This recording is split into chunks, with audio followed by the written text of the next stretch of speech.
ನರೇಂದ್ರನಾಥ್ ದತ್ ಮುಂದುವರೆದ ಭಾಗ. ಇಂದು ಅಶ್ವಪಾಲನ ಆಸಕ್ತಿ ಕುದುರೆಗಳ ಬದಲಾಗಿ ನರೇಂದ್ರನ ಆಕಳುಗಳ ಮೇಲೆ ಇತ್ತು. ನರೇನ್ ಆಕಳುಗಳ ಜೊತೆ ಆಟ ಆಡ್ತಾ ಇದ್ದ.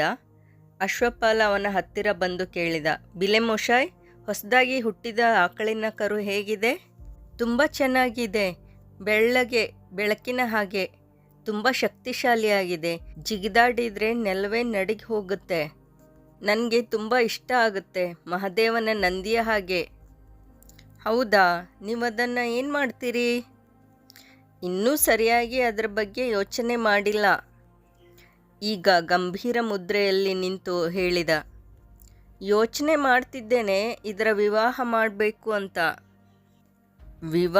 ವಿವಾಹವೇ ಏಕೆ?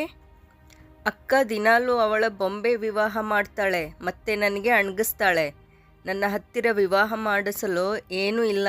ಅದಕ್ಕೆ ಯೋಚಿಸ್ತಾ ಇದ್ದೀನಿ, ಈ ಆಕಳು ಕರುವದ್ದೇ ವಿವಾಹ ಮಾಡಿಬಿಡ್ತೀನಿ. ಆದರೆ ವಿವಾಹವೇನು ಒಳ್ಳೆ ಕೆಲಸ ಅಲ್ಲ ಬಿಲೆ ಮೊಶಾಯ್. ಅಶ್ವಪಾಲನ ಧ್ವನಿಯಲ್ಲಿ ತಮಾಷೆ ಮಾಯವಾಗಿ ಗಂಭೀರತೆ ಬಂದಿತ್ತು. ಈಗ ನರೇನ್ ಕೇಳಿದ, ಯಾಕೆ?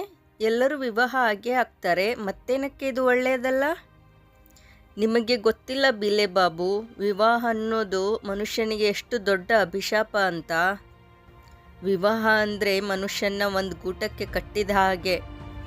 ವಿವಾಹ ಆದಮೇಲೆ ಮನುಷ್ಯ ಯಾವ ಕೆಲಸಕ್ಕೂ ಬರೋದಿಲ್ಲ. ಸ್ವಂತದ್ದು ಅನ್ನೋ ಯಾವ ಇಚ್ಛೆಯೂ ಇರೋದಿಲ್ಲ ಮತ್ತು ಸ್ವಂತ ಕೆಲಸಗಳೂ ಇರೋದಿಲ್ಲ. ಹೆಂಡತಿಯ ಕೆಲಸ ಮಾಡ್ತಿರಬೇಕು ಅಷ್ಟೇ.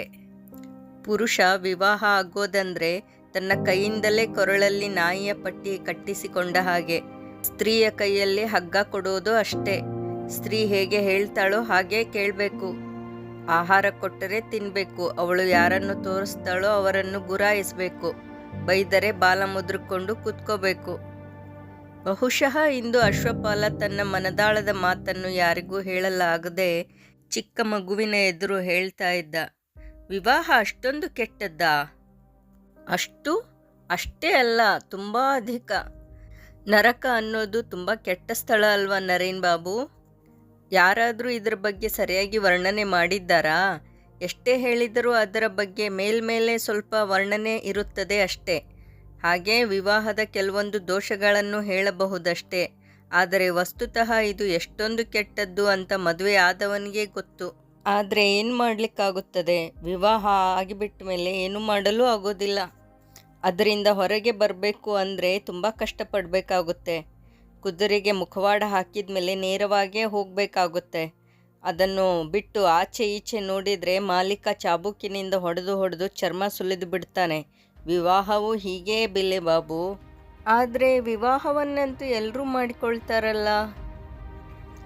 ಎಲ್ಲರೂ ಸಾಯ್ತಾರೆ, ಆದರೆ ಬೇಕಂದೇ ಸಾಯೋದೇನು ಒಳ್ಳೆ ಮಾತಾ? ಆದರೆ ಯಾರೂ ವಿವಾಹದ ಬಗ್ಗೆ ನಿಂದಿಸೋದೇ ಇಲ್ವಲ್ಲ. ಎಲ್ಲರೂ ಎಷ್ಟು ಪ್ರಸನ್ನರಾಗಿ ಕಾಣ್ತಾರೆ. ವಿವಾಹ ಆಗಿಯೂ ಯಾರಾದರೂ ಪ್ರಸನ್ನರಾಗಿ ಕಾಣಿಸಿದರೆ ತಿಳಿದುಕೋ, ಅವರು ಸುಳ್ಳು ಹೇಳ್ತಾ ಇದ್ದಾರೆ ಮತ್ತು ಉಳಿದವರನ್ನು ಮೂರ್ಖರನ್ನಾಗಿ ಮಾಡ್ತಾ ಇದ್ದಾರೆ. ನನ್ನ ಬಾಬಾ ಕೂಡ ವಿವಾಹ ಆಗಿದ್ದಾರಲ್ಲ. ಈಗ ಅಶ್ವಪಾಲ ಏನು ಹೇಳಿದ್ರು ಅವನ ಸ್ವಾಮಿಯ ಬಗ್ಗೆ ಮಾತನಾಡಬೇಕು. ಇದು ಗೊತ್ತಿದ್ದು ಅದೇ ಆವೇಶ ಮತ್ತು ಸಾಹಸದಿಂದ ಹೇಳಿದ. ಅವರು ಏನು ಸುಖದಿಂದಿದ್ದಾರಾ? ಅವರೂ ಕೂಡ ಇಡೀ ದಿನ ದುಡಿತಾನೇ ಇರ್ತಾರೆ. ಅವರ ಚಿಕ್ಕಪ್ಪ ಚಿಕ್ಕಮ್ಮ, ಅವರ ಮಕ್ಕಳ ಸಲುವಾಗಿ, ಪತ್ನಿ ಮತ್ತು ಅವರ ಸಂಬಂಧಿಕರಿಗಾಗಿ, ಅತಿಥಿಗಳಿಗಾಗಿ, ಆಶ್ರಿತರಿಗಾಗಿ ಅವರು ದುಡಿದ ಹಣದಿಂದ ಎಲ್ಲರೂ ತಿಂದು ತೇಗ್ತಾರೆ. ನಿಮ್ಮ ಬಾಬಾ ಯಾವತ್ತಾದರೂ ಆರಾಮವಾಗಿ ಮಲಗಿರೋದನ್ನು ನೋಡಿದ್ದೀಯಾ? ಇಲ್ಲ. ದಿನವಿಡೀ ಕೋರ್ಟು ಕಚೇರಿ ಮೊಕದ್ದಮೆಗಳು. ಅವರು ಮದುವೆ ಆಗಿರದೇ ಇದ್ದರೆ ಆರಾಮವಾಗಿ ಇರಬಹುದಾಗಿತ್ತು ತಾನೇ? ನನ್ನ ಅಜ್ಜ ಕೂಡ ಮದುವೆ ಆಗಿದ್ದರಲ್ಲ. ಹೌದು, ಸರಿಯಾಗಿ ಹೇಳಿದೆ. ಅವರು ವಿವಾಹ ಬಂಧನದಿಂದ ಮುಕ್ತಿ ಹೊಂದಬೇಕೆಂದು ಅಂದುಕೊಂಡಾಗ ಅದು ಆಗದೆ ಮನೆ ಬಿಟ್ಟು ಹೋಗಬೇಕಾಯಿತು. ಇನ್ನು ನರೇನ್ ವಿವಾಹ ಒಂದು ಹೀನ ಕಾರ್ಯ ಎಂದು ಒಪ್ಪಿಕೊಳ್ಳಲು ಸಿದ್ಧ ಇರಲಿಲ್ಲ. ವಿವಾಹವನ್ನಂತೂ ಶ್ರೀರಾಮಚಂದ್ರನೂ ಆಗಿದ್ದನು.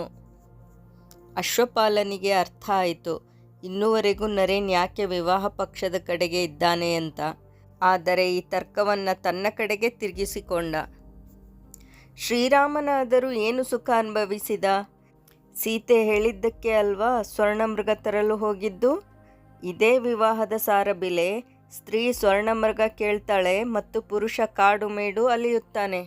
ಈ ತರ್ಕದಿಂದ ನರೇನ್ ಪರಾಜಿತನಾದ. ಆದರೆ ಅದನ್ನು ಅರಗಿಸಿಕೊಳ್ಳುವುದು ಅವನಿಗೆ ಕಷ್ಟ ಅನ್ನಿಸುತ್ತಿತ್ತು. ಅದಕ್ಕೆ ಅಂತಿಮವಾಗಿ ವಾದಿಸಿದ. ಆದರೇನಾಯಿತು? ಶ್ರೀರಾಮನಂತೂ ಪತ್ನಿಯನ್ನು ಪ್ರೇಮಿಸಿದ್ದನಲ್ಲ. ವಿವಾಹಿತ ಪುರುಷ ಇನ್ನೇನು ಮಾಡಲು ಆಗುತ್ತೆ? ಅಶ್ವಪಾಲ ನಕ್ಕ. ಈಗ ನರೇನ್ ಹತ್ತಿರ ಯಾವ ತರ್ಕ ಅಥವಾ ಪ್ರಮಾಣವೂ ಇರಲಿಲ್ಲ. ಉದಾಸನಾಗಿ ಮನೆಯ ಒಳಗೆ ನಡೆದ. ತುಂಬ ದುಃಖದಿಂದ ಮೆಟ್ಟಿಲು ಹತ್ತಿ ಸೀತಾರಾಮರನ್ನ ಇಟ್ಟಿದ್ದ ಕೋಣೆಗೆ ಹೋಗಿ ನೋಡಿದ. ಹೃದಯದಲ್ಲಿ ದುಃಖ ತುಂಬಿ ಕಣ್ಣಲ್ಲಿ ನೀರು ತುಂಬಿ ಬಂತು.